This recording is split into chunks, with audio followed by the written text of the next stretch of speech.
Ram Ram students. तो ये question basically international mathematical olympiad 1967 में पूछा गया था, जो कि मंगोलिया कंट्री द्वारा प्रपोज किया गया था।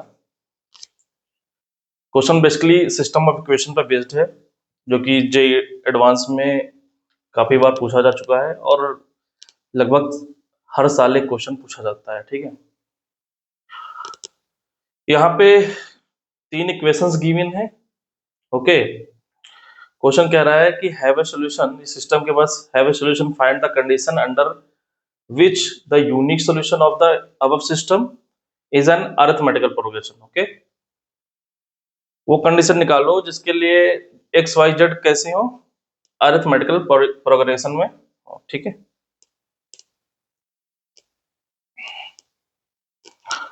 तो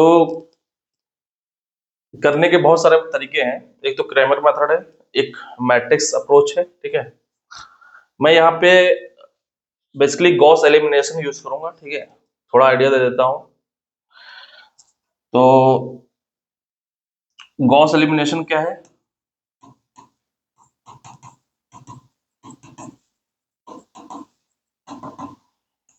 ठीक है, सिस्टम ऑफ इक्वेशन को सॉल्व करने का सबसे अच्छा तरीका है गॉस एलिमिनेशन। तो यहाँ पे क्या होता है कि मान लो हमारे पास सिस्टम 3x3 का गिवन है। ठीक है, तो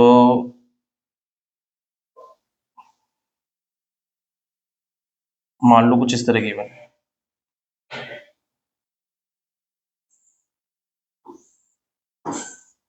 ये हमारे पास नॉन जीरो नंबर्स हैं, नॉन जीरो मतलब जीरो को छोड़ के। ठीक है, कुछ इस प्रकार सिस्टम है हमारे पास। ठीक है, तो बेसिकली इस सिस्टम को, क्योंकि ये नॉन होमोजीनियस है, ठीक है, तो यहाँ पे 3 बेसिक रो ऑपरेशन का यूज करेंगे। कोई भी रो को किसी भी रो के साथ इंटरचेंज कर सकते हैं, नंबर 1 ऑपरेशन। किसी भी रो को किसी भी नंबर से, रियल नंबर से मल्टीप्लाई कर सकते हैं। किसी भी रो को उसी रो में दूसरी रो को k टाइम्स ऐड कर सकते हैं। ठीक है, ये बेसिक 3 रो ऑपरेशन है जिनका यूज करके इस फॉर्मेट को हम कन्वर्ट करेंगे।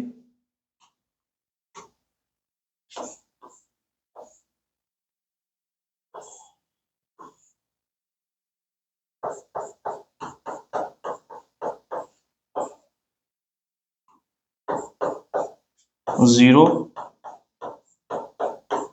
Zero zero zero star star, ये फॉर्मेट में कन्वर्ट करेंगे। ठीक है,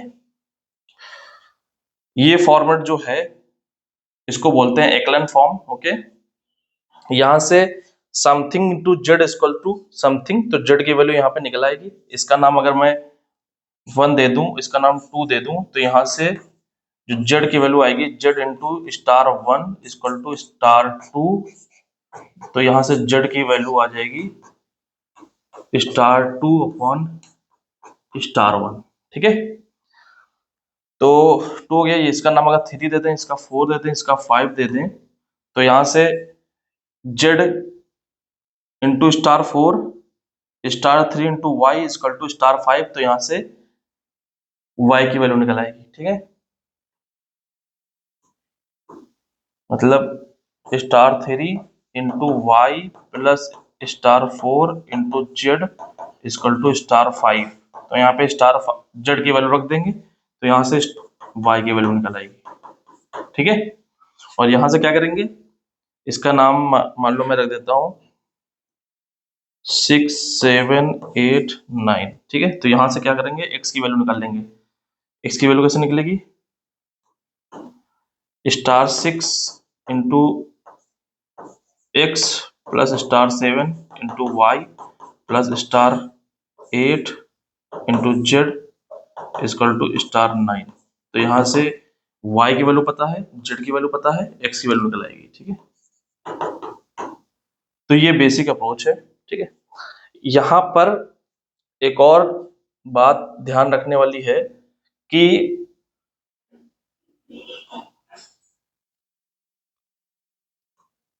अगर ये दोनों जीरो हो जाए, ठीक है, दोनों जीरो हो जाए तो star one into Z equal to star to.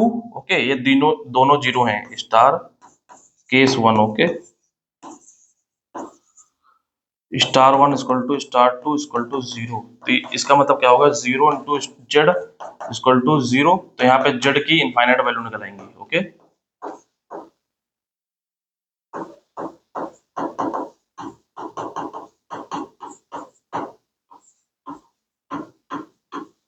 तो यहाँ पे जो सोल्यूशन होगा इनफाइनाइट सोल्यूशन होगा। Okay, implies that system have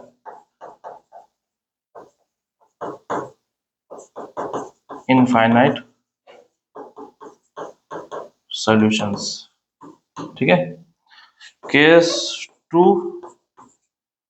if मान लो क्या कर देते हैं, जेड स्टार वन जीरो कर देते हैं। ठीक है, star one zero but star two not equal to zero. इस केस में क्या होगा कि zero into Z equal to star two. ठीक है, तो स्टार टू कैसा नंबर है, ये जितने भी स्टार्स हैं वो कैसे हैं, नॉट इक्वल टू जीरो है। Okay, clear. तो ये तो पॉसिबल नहीं है। Clear,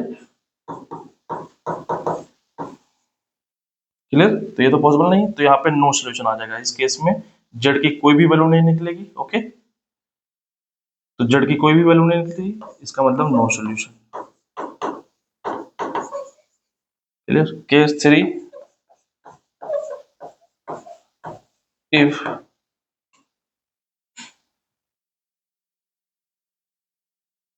star one not equal to zero but star two equal to zero. इस केस में क्या होगा, star one into Z equal to zero implies that Z equal to zero. तो यहाँ पे यूनिक सोल्यूशन आ गया। ठीक है, सिमिलरली जेड की वैल्यू यहाँ पे रखेंगे, वाई की वैल्यू निकल आएगी। ठीक है,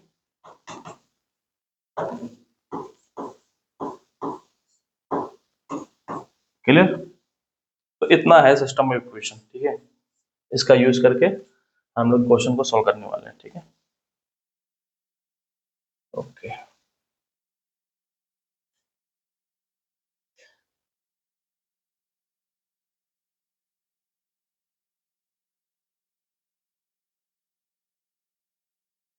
अगर ये मेथड आपने पहले नहीं देखा है तो ये मेथड को पहले आप लिख लें। ठीक है, देन इस क्वेश्चन पे आए। ठीक है,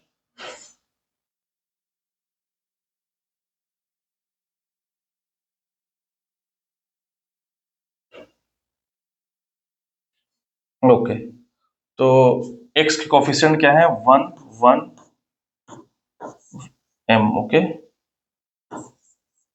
फिर y के one m y, one m y one. Okay, फिर m वन वन z के कोफिशिएंट्स, फिर a b c। ओके, फिर तो ऑपरेशन क्या है, आर आई इंटरचेंज कर सकते हैं आर जे के साथ, आर आई को के टाइम्स मल्टीप्लाई कर सकते हैं, आर आई को आर आई में के टाइम्स आर जे ऐड कर सकते हैं। ये बेसिक तीन रो ऑपरेशन यूज करके हमको जो फॉर्मेट ऊपर लिखा था एक्लन फॉर्म, उसमें कन्वर्ट करेंगे इस मैट्रिक्स को। ये पूरी मैट्रिक्स कहलाती है आर्गुमेंट मैट्रिक्स। Okay, okay. तो यहाँ पे जीरो लाना है, किस किस तरह कन्वर्ट करना है, ये zero star zero zero star. Okay, मान लो इसका number one two three four five six seven eight nine. तो star i not equal to zero होना चाहिए। ठीक है, इसमें कन्वर्ट करना है, तो यहाँ पे जीरो लाना है। तो रो टू को रो वन में माइनस कर देते हैं, रो टू माइनस आर वन कर देते हैं, यहाँ पे जीरो आ जाएगा। और रो थ्री में क्या करते हैं, m टाइम्स आर वन कर देते हैं। ठीक है, तो यहाँ पे क्या आ जाएगा, यहाँ पे जीरो लाना तो तो यहाँ पे कितना आ जाएगा 1 1 m a, यहाँ पे 0 m minus 1 1 minus m b minus a, यहाँ पे m टाइम्स मल्टीप्लाई करके इसमें सेपरेट कर रहे हैं तो 0 1 माइनस m,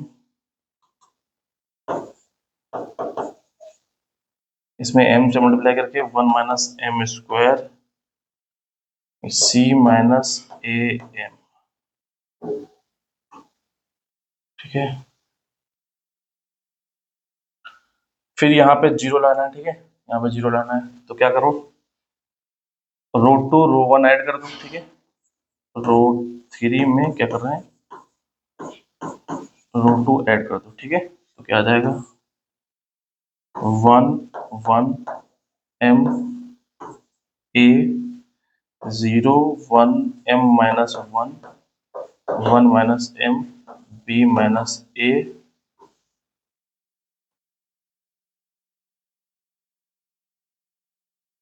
इसमें ऐड करोगे 0, इसमें ऐड करोगे 0, इसमें ऐड करोगे तो 1 माइनस 2 माइनस m स्क्वायर, इसमें ऐड करोगे कितना आ जाएगा c minus a m plus b minus a, okay.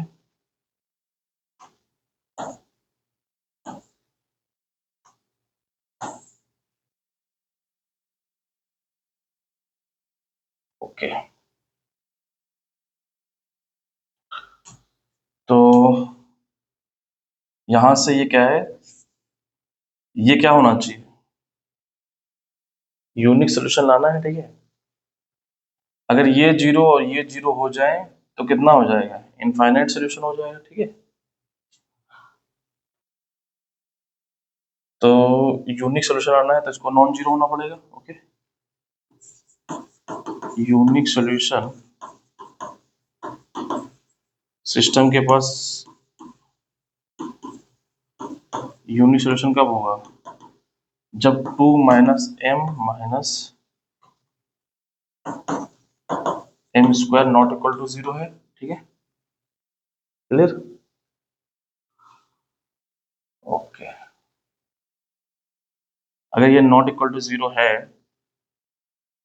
तो something minus m square into Z equal to क्या आ जाएगा, ये c minus a m plus B minus a. तो इसको थोड़ा इजी फॉर्मूला में कन्वर्ट कर लो, ए वाले के साथ कर लो, c plus B minus 1 plus m A, okay, ये आ गया, ठीक है। तो c plus B minus 1 plus m A, तो इसको अगर फैक्टराइज करें तो क्या आ जाएगा, minus m square plus m minus 2, तो इसके रूट्स कैसे हो गए 2 और 1, ओके। तो basically m minus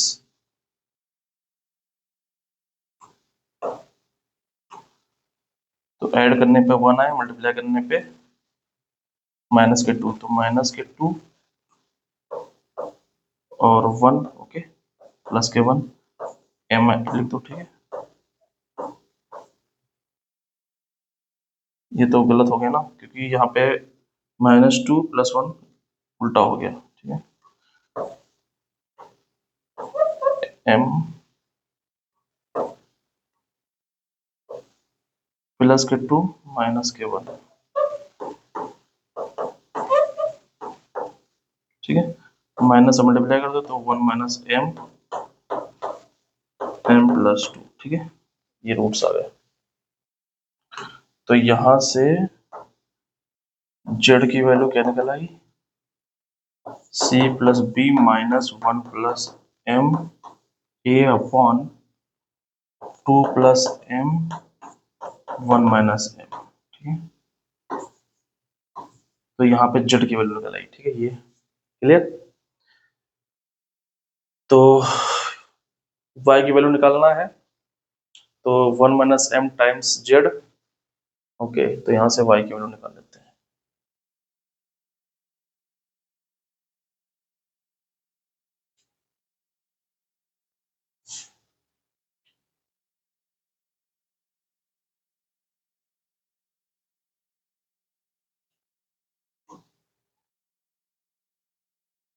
m minus one Y plus one minus m Z is equal to b minus a, ठीक है।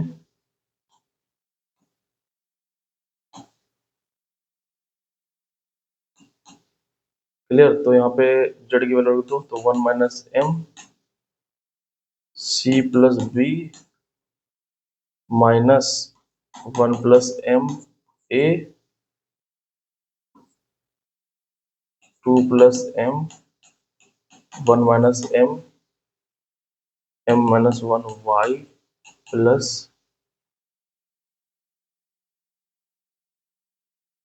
Equal to b minus a, ठीक है। तो ये कैंसिल हो रहा है, ठीक है। ओके, इसको इधर लेकर जाओ, तो m माइनस वन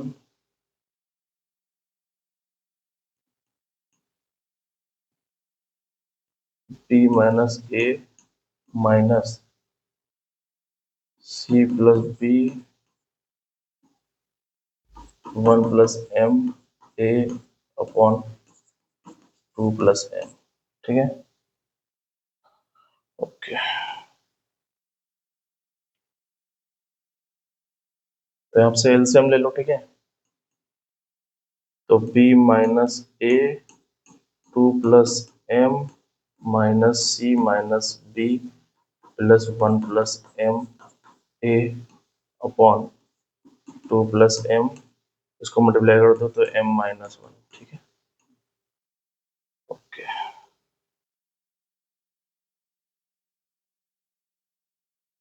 तो यहाँ पे मल्टीप्लाई कर दो, ठीक है।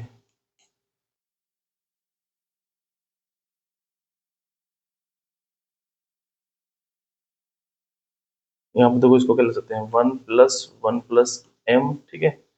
तो इससे एक बार इससे मल्टीप्लाई कर दो, क्योंकि वन प्लस m यहाँ पे कॉमन आ रहा है, एक बार इससे मल्टीप्लाई कर दो, तो b minus a plus one plus m a minus times, ठीक है, माइनस आएगा minus c minus b plus one plus m a upon two plus m minus one, ठीक है। तो यहाँ पे वन प्लस m कॉमन ले लो, तो b माइनस a, तो b से यहाँ पे b कैंसिल हो रहा है, ठीक है। तो बच गया माइनस a माइनस c और वन प्लस m,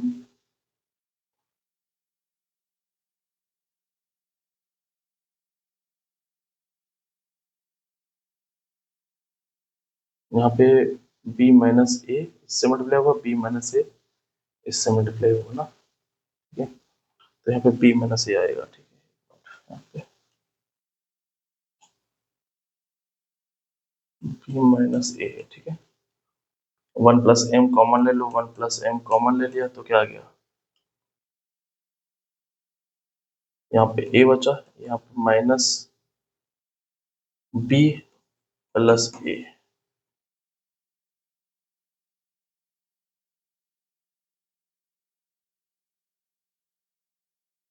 यहाँ पे प्लस है, ठीक है।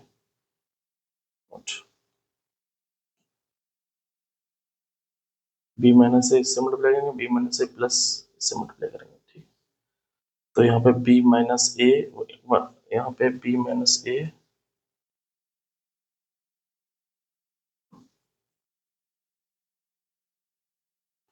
b माइनस a यहाँ पे plus a upon two plus m minus one, ठीक है।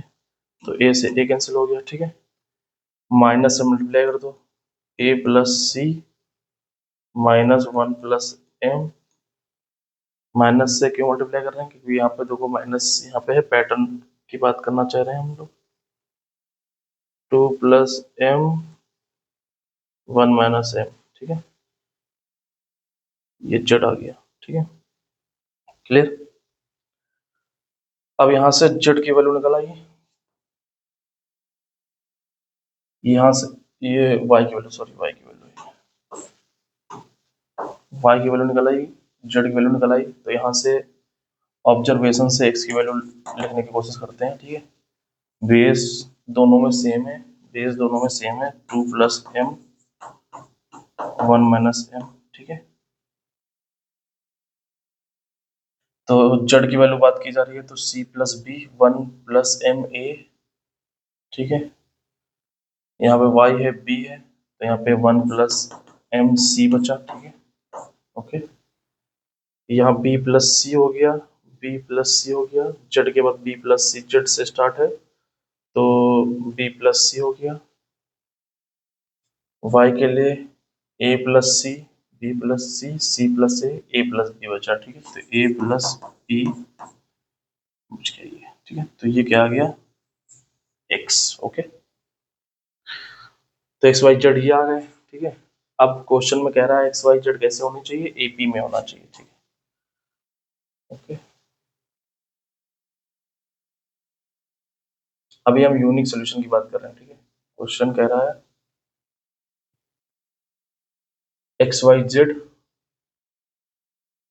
have unique solution our system are okay, find the condition under which the unique solution of the our system is an arithmetical progression, okay। मतलब x Y Z किस में होना चाहिए, AP में होना चाहिए, ठीक है।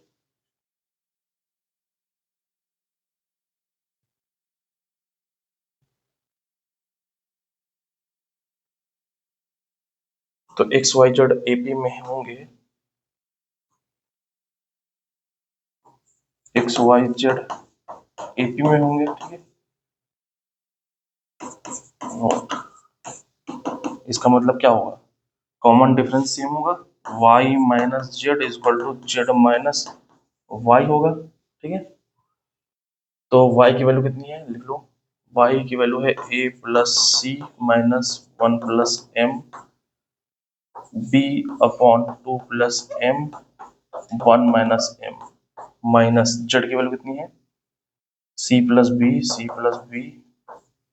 Minus 1 plus M A upon 2 plus M 1 minus M equal to Z minus Y, तो जेड की वैल्यू ये C plus B minus 1 plus M A upon 2 plus M 1 minus M, ठीक है, माइनस वाई, ओके। वाई की value ये a plus C minus 1 plus M B upon 2 plus M 1 minus M, ठीक है, okay. क्योंकि हम ये माने चल रहे हैं यूनिक सॉल्यूशन में ये नॉन जीरो है, ठीक है। ये जो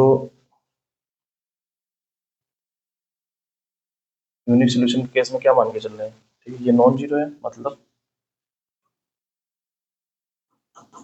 2 minus M, sorry 2 plus M 1 minus M क्या है, नॉन जीरो, ठीक है। यहाँ से ये नॉन जीरो है तो कैंसिल आउट करने में कोई दिक्कत नहीं है, ठीक है।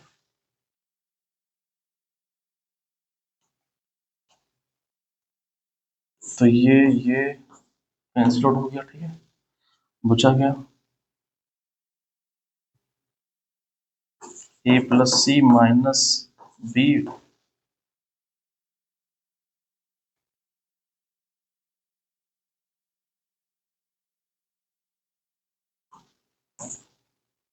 यहाँ पे सब्ट्रैक्ट कर दो, ठीक है। यहाँ से क्या कैंसिल हो रहा है, सी से कैंसिल हो रहा है सी, ठीक है। यहाँ से क्या कैंसिल हो रहा है,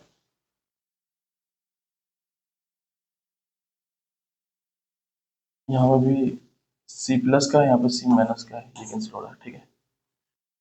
तो यहाँ पे क्या बचा, ए माइनस बी और 1 प्लस एम कॉमन ले लो, ठीक है। तो 1 प्लस एम कॉमन ले लिया, ये ए प्लस का बचा और यहाँ पे बी माइनस का बचा, ठीक है, equal to B minus A 1 plus M common ले लो, यहाँ पे बी कैसा है प्लस का, यहाँ पे ए कैसा है माइनस का, ठीक है। तो ए माइनस बी पूरे में कॉमन आ रहा है, क्या बचा 2 प्लस एम, यहाँ पे 1, ये 1 प्लस एम 2 प्लस एम, यहाँ पे बी माइनस ए कॉमन आ रहा है 2 प्लस एम, ठीक है। 2 प्लस एम नॉन जीरो है, मतलब बेसिकली एम की वैल्यू क्या है यहाँ पे 2 plus M 1 minus M not equal to zero था, इसका मतलब M not equal to minus 2 था, ठीक है। तो बेसिकली ये कैंसिल आउट हो जाएगा, ठीक है? तो यहाँ पे क्या आ जाएगा, a minus b equal to B minus a, ठीक है। तो इसका मतलब क्या हुआ, यहाँ से क्या पता चला, यहाँ से ये पता चला कि ए बी सी कैसे हैं, ए बी में है, ठीक है, अरिथमेटिक प्रोग्रेशन, क्योंकि B minus A equal to C minus B. एक मिनट, यहाँ से कुछ मिस्टेक हो गई है, बी माइनस ए ये तो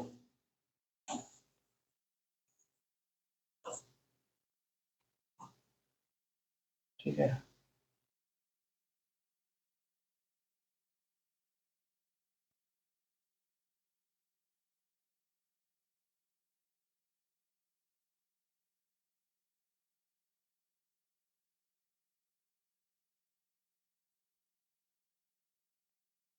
यहाँ पे जो वैल्यू हमने पुट की है, ये जेड की वैल्यू क्या है, सी प्लस बी, एक्स की वैल्यू ए प्लस बी, ठीक है, एक्स की value Y minus Z, Y minus X, sorry गलत हो गया, यहाँ पे जो कंडीशन लिया था वो हमने गलत ले लिया, क्योंकि वाई माइनस एक्स होना चाहिए और जेड माइनस वाई होना चाहिए, ठीक है, वाई माइनस एक्स होना चाहिए, यहाँ पे जेड कर दिया, तो पूरा गलत हो गया, ठीक है।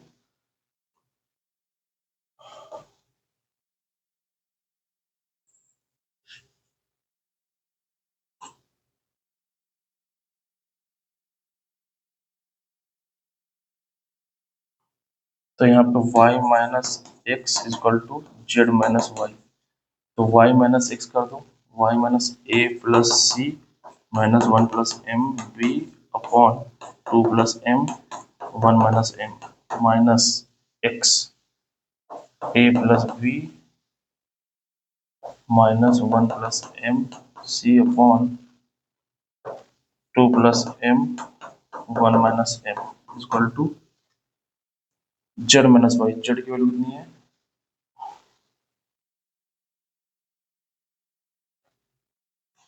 यहाँ से C plus B minus one plus M ए two plus M one minus M minus y की वैल्यू ए प्लस सी minus one plus M B upon two plus M one minus M, ठीक है।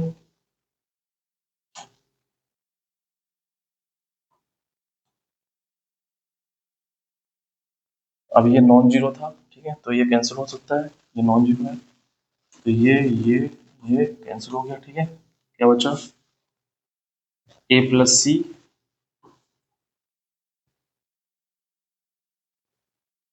ए प्लस सी, ए से यहाँ पे ए कैंसिल हो गया, ठीक है, ए से ए कैंसिल हो गया, ए से ए कैंसिल हो गया, क्या बच गया, सी माइनस बी, यहाँ पे वन प्लस एम कॉमन ले लो,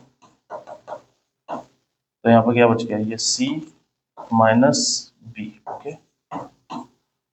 यहाँ पे क्या गया, क्या कैंसिल हो रहा है, C plus B, C plus B, तो सी से सी कैंसिल हो रहा है, यहाँ पे क्या बच गया, बी माइनस ए, वन प्लस एम कॉमन ले लिया यहाँ पे, तो यहाँ बच गया बी माइनस ए, ठीक है, तो यहाँ पे कॉमन क्या रहा है, सी माइनस बी कॉमन ले लो, तो क्या बच गया, टू प्लस एम, और यहाँ से b माइनस ए कॉमन ले लो, तो क्या बच गया, टू प्लस एम, ठीक है, two plus m not equal to zero, cancel हो जाएगा, तो c minus b equal to B minus a, तो यहाँ से क्या पता चल गया कि बेसिकली b को एक साथ कर लो, तो c plus A equal to two B, B equal to A plus C by two, like that A B C किसमें है, ए बी में है, ठीक है, ओके। तो इसका मतलब ये हुआ कि एक्स वाई जेड एपी में तभी होंगे जब ए बी सी एपी में होंगे, ओके। सो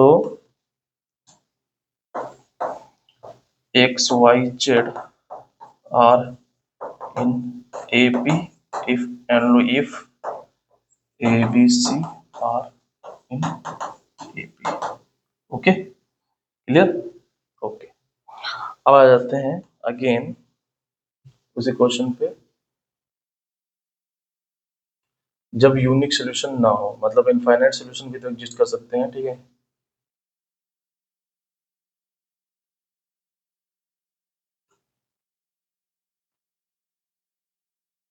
अब देखो कि इसकी वैल्यू क्या हो जाए, 0 हो जाए, इसकी वैल्यू भी 0 हो जाए, तब क्या होंगे, इनफाइनाइट सोल्यूशन होंगे। Okay, clear.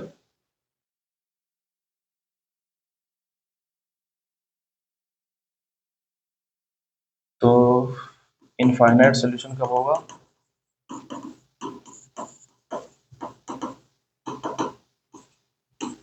if 2 minus m square equal to 0 and c plus b minus 1 plus m equal to 0, मतलब दोनों 0 हो जाए। ठीक है, तो इसका मतलब ये क्या था, 2 plus M 1 minus M equal to 0, मतलब m इक्वल टू 1 हो जाए माइनस 2 हो जाए। ठीक है, ओके। तो यहाँ पे केस फिर 1 बना लेते हैं, case 1, if m equal to 1 है, m इक्वल टू अगर 1 है तब क्या होगा। ठीक है, तो जड़ की, यहाँ पे जड़ की वैल्यू देखो। ठीक है, c प्लस बी, m की वैल्यू 1 रख दो, तो माइनस के 2a अपॉन इस टाइप से नीचे। ठीक है, ये कुछ इस टाइप से बनेगा। ठीक है, यहाँ से बेसिकली मैं करना चाह रहा हूँ। ठीक है, तो बेसिकली यहाँ पे बात करेंगे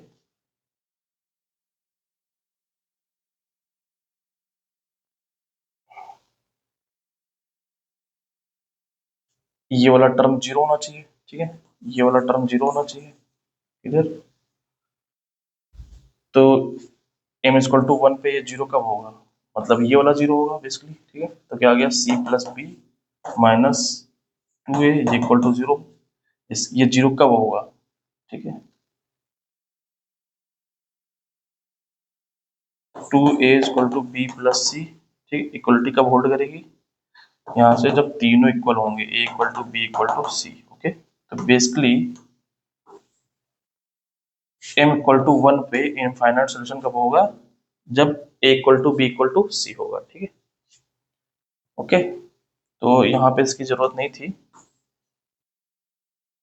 यहीं से आइडिया लग जाएगा। ठीक है, दोनों चीज सेम ही थी। if if a equal to b equal to c। Okay, clear. Case 2, m equal to minus 2। ठीक है, m इक्वल टू अगर माइनस 2 है तो यहाँ पे देखो क्या आ रहा है, यहाँ से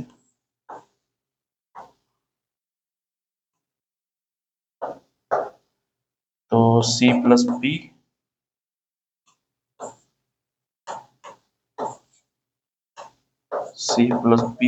minus m equal to minus 2, तो कितना हो गया, ये प्लस a इक्वल टू 0 होना चाहिए, मतलब बेसिकली ये कंडीशन होल्ड करना चाहिए। ठीक है, तो इफ ये कंडीशन होल्ड कर रही है, मतलब a plus B plus C equal to 0 है, तब इनफाइनाइट सोल्यूशन होंगे। ठीक है, सिस्टम के पास इनफाइनाइट सोल्यूशन होंगे। Clear, okay. तो बेसिकली ये क्वेश्चन सब्जेक्टिव था। ठीक है, इसी से रिलेटेड एक और क्वेश्चन मैं बताता हूँ। ठीक है, जो कि basically Romania national mathematics competition में पूछा गया था। ठीक है,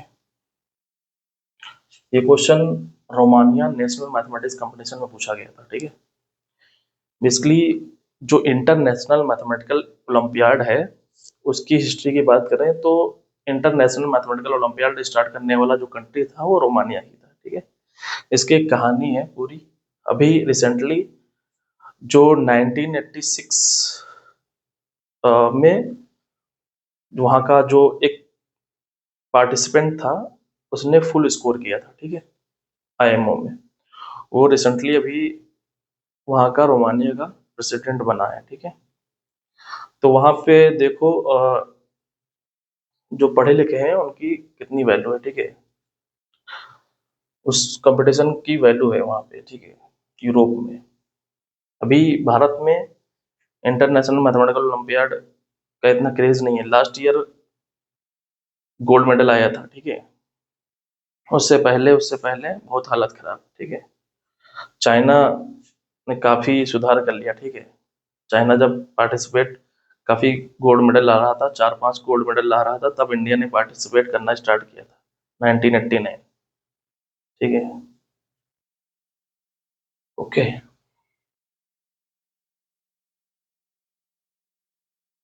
तो एक्चुअल कंपटीशन ओलंपियाड का इंटरनेशनल मैथमेटिकल ओलंपियाड है, ठीक है। बहुत सारे फेक ओलंपियाड चल रहे हैं, ठीक है, स्कूल लेवल पे। तो ये क्वेश्चन सोल्व करना है।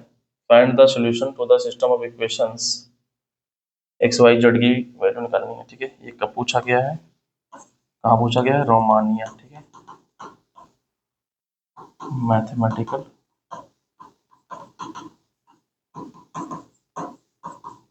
ओलंपियाड, ठीक है। ये मैथमेटिकल कॉन्टेस्ट में पूछा गया था, ठीक है।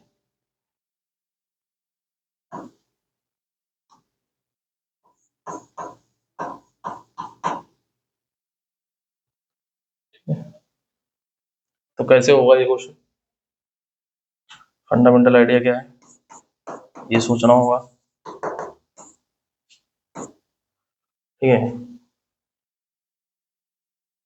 तो कोई भी रियल नंबर हमारे पास है तो उसको कैसे लिख सकते हैं? x is equal to fractional part of x plus greatest integer of x, ठीक है। ये फंडामेंटल आइडिया है, फ्रैक्शनल पार्ट और ग्रेटेस्ट इंटीजर, ठीक है। तो 3 इक्वेशंस गिवन है, ठीक है। तो यहाँ पे देखो ग्रेटेस्ट इंटीजर दिख रहा है, x ग्रेटर और फ्रैक्शनल पार्ट ऑफ x दिख रहा है। अगर इनको ऐड कर दिया जाए तो यहाँ पे क्या बन जाएगा? x बन जाएगा। सेम यहाँ पे, ठीक है, और सेम यहाँ पे, ठीक है। तो तीनों इक्वेशन को अगर ऐड कर दिया जाए तो ये पूरी इक्वेशन किस में बन जाएगी? x में बन जाएगी। तो x हमको अच्छा लगता है, x में हम डील करना जानते हैं, ठीक है। तो इसका नाम अगर हम 1 दे दें, इसका नाम 2 दे दें, इसका नाम 3 दे दें, तो क्या करना है? 1 + 2 + 3, ओके। तीनों को ऐड कर दिया, क्या आ गया? ये x, फिर ये भी x बन गया, ठीक है। ये y, ये भी y बन गया। z, ये दोनों मिलके z बन गया, इक्वल टू कितना बन गया? 3 6, ओके। ये भी 6, तो कितना बन गया? 2 times x + y + z equal to 6.6। तो यहाँ से x + y + z की वैल्यू जो निकली वो 3.3 निकली, ठीक है। ओके,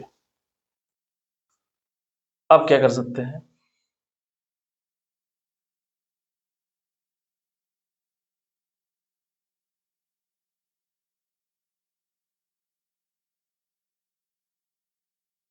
इसका नाम मैं 4 दे दूंगा, ठीक है। तो पहली इक्वेशन और इस इक्वेशन में कोई रिलेशन है, ठीक है। अगर x x इसमें सब्ट्रैक्ट कर दें तो x x कैंसिल हो जाएगा, ठीक है। और ग्रेटर इंटीजर y ऐसे ये, ठीक है। तो 4 - 1 कर देते हैं, ठीक है, x x कैंसिल हो जाएगा, ठीक। 2 पैरामीटर्स बचेंगे, ठीक है। तो 4 -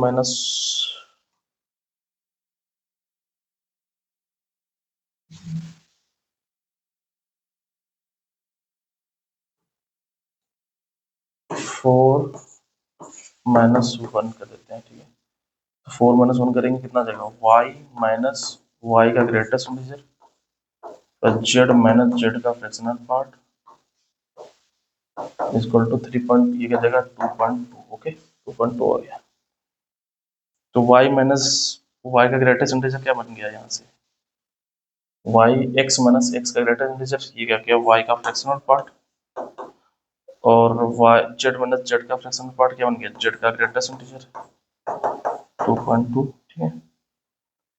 तो इसका मतलब ग्रेटेस्ट इंटीजर तो इंटीजर वैल्यू होती है, फ्रैक्शनल पार्ट क्या होती है?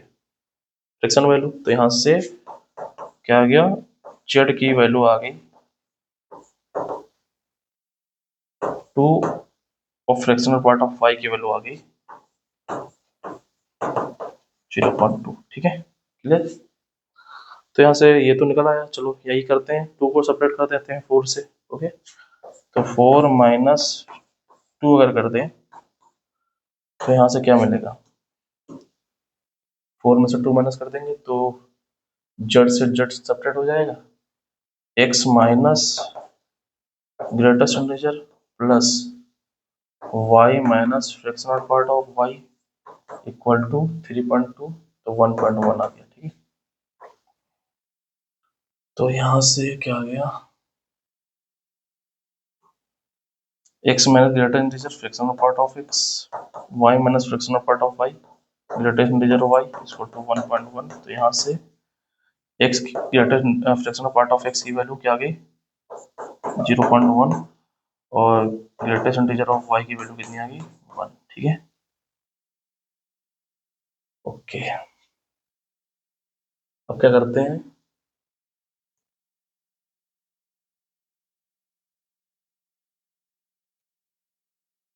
क्वेश्चन 3 के साथ यही करते हैं। ठीक है,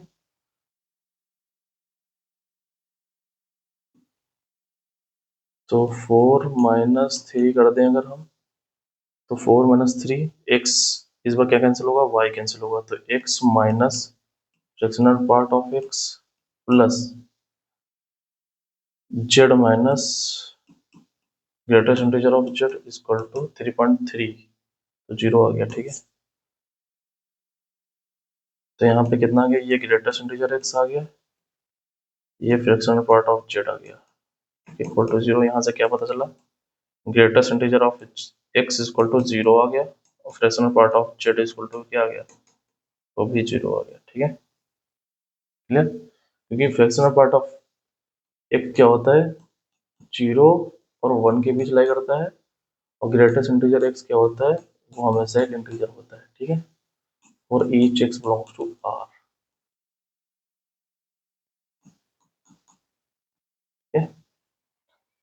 क्लियर, तो यहाँ से अब हम करीब हैं। ठीक है, तो यहाँ से देखो x का फ्रैक्शनल पार्ट गिवन है, x का ग्रेटेस्ट इंटीजर गिवन है, तो x क्या आ जाएगा, यहाँ से फ्रैक्शनल पार्ट गिवन है, ग्रेटेस्ट इंटीजर गिवन है, ये 0 है, ये 0.1 है, तो यहाँ से जो x निकल आया वो 0.1 निकल आया। ठीक है, फिर z का यहाँ से फ्रैक्शनल पार्ट गिवन है। ठीक है, और यहाँ से z का क्या गिवन है, z का यहाँ पे ग्रेटेस्ट इंटीजर गिवन है, तो यहाँ से z is equal to 2 plus 0 मतलब 2 आ गया। ठीक है, फिर यहाँ पे y का ग्रेटेस्ट इंटीजर, यहाँ पे y का फ्रैक्शनल पार्ट। ठीक है, तो इन दोनों का यूज करके y क्या आ गई 1 प्लस 0.2, तो 1.2। ठीक है, y की वैल्यू आ गई। ठीक है, तो इसका मतलब इस सिस्टम के पास क्या है, एक्स वाई जेड की वैल्यू निकल आई, यूनिक निकली है, इसका मतलब इस सिस्टम के पास क्या है, यूनिक सोल्यूशन है। ठीक है,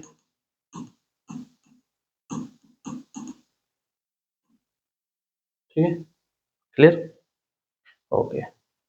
तो क्वेश्चन में कोई प्रॉब्लम हो तो कमेंट बॉक्स में बता सकते हैं। ओके, और कुछ प्लेलिस्ट आप चाहते हो तो वो भी कमेंट बॉक्स में बता सकते हैं। Okay, thank you.